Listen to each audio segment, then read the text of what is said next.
लाइगुरिनि आरो आंनि हिन्जावनि नामा जाबाय दमयन्ति।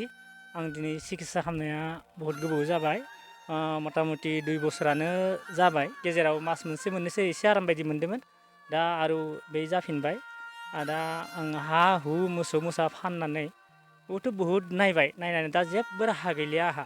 दा आं बेरामिखौ गारसोना दोनथ'नाय बायदि जाबाय आरो। बेरामाथ' आखाइ आथिं थाबायनो हाया, बोलो मोना, सिखारनो हाया। दा आं हारसिं दा बिसि फिसाफोरखौ बिराद खस्थ'नि गेजेराव आं माने माबानानै दोङो, सलायनानै दोङो। दा जेबो राहा गैयिनि बेरायनो गारना दोनबाय आङो। आरो खुदिया 2 दोङो, हौवासा सासे हिन्जावसा सासे। दा इसोरबो मोजाङै खामानि मावनो रोङा, उन्दै। दा न'खरथिंबो एकदम गरिबथार, न' बां बायदिसिना बायला जिला। दा नै बेमारिखौबो आङो एकदम मादो नायबावनो उपाय गैयिनि जाहोनाव जे सोरबाफोर अनोबा आंखौ थाइसे थाइनै आंनि एकाउन्टआव फैसा सोना हरोबा आं मोजां मोनगौमोन आरो। फाहामनायाथ' सिगां आङो बहुद जायगायाव गिदिर मेडिकेलफोराव माबा लादोंमोन, जगाजग लादोंमोन, लानानै एसे हामनाय बायदि जादोंमोन आरो जाफिनबाय। दा बोरै जाखोथाय, बेनिफ्राय आं दा नै जेबो माने नायबाबो हामलिया, थाखा फैसानि खेथ्रआव आरो।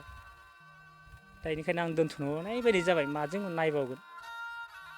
दाउथ' आं फानबायानो, हाबो फानबाय, बन्दकबो दोनबाय, मोसौ अमा बोरमा जा दं गासै फानजोबनानै एकदम नायजोबबाय आं। दा जेबो राहा गैला फाननोबो नायनोबो। बे सरकारथिंनिफ्राय, सरकारनि मानसिफोरनिफ्राय जे जोंखौ एसे अनोबा होमबा एसे सहाय मोनो खोमा होननानै आं एसे मदद खालामदोंमोन आरो बेमारिखौ नायनायनि थाखाय। जे सोरबाफोर एसे बेमारिखौ माबानायनि थाखाय, टेब्लेट गरसे जानायनि थाखाय बा बिजि गंसे थुनायनि थाखाय होयोबा आं मोजां मोनगौमोन। सुरन स्वर्गियारिनि न'खराव बिनि हिन्जाव जेरैबायदि बेमार गोग्लैसोनानै दं, बिथाङा बेमार गोग्लैनानै ओरैबायदि खस्थ' मोनबाय, थाखा फैसा खरसा जालांबाय, माने हा हु फाननांबाय, मोसौ मोसा फाननांबाय। दा सिगाङाव जादोंबाबो बियो हामदोंमोन, हामनायनि गेजेरजों डक्टर सिकित्सा लानायनि प्रमानफोराबो दङ। आरो लोगोसे गेजेर गोथौ बेमार हामनायनि उनाव नै थांनाय दैज्लाङाव माइ गायलायनोबो हानाय जादोंमोन हामनायनि गेजेरजों।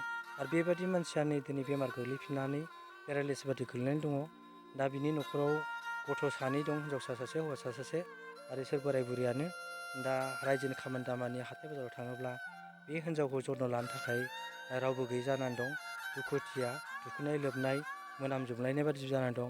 दा ओंखायनो आङो गामिनि जानानै बे सुरन स्वर्गियारिनि न'खरनि खैफोदखौ बासायगोन बा नायगोन होननानै दानि बिटिआर सरखारनिफ्राय माबा मोनसे अनसुंथाइखौ बे बेमार सिकित्सा लानायाव माबा मोनसे मोनगोन होननानै आं खावलायनाय थाबाय।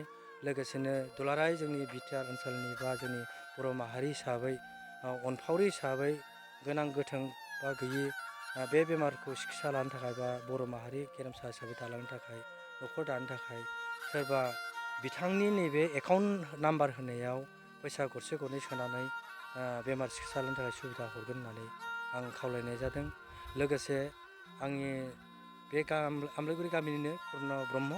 दा ओंखायनो आं बे गामिनि जानानै न'खरनि जिथुनाखि बेमार आजारखौ नंगौ होननानै आङो बिबुंथि लाखिनाय जादों आरो।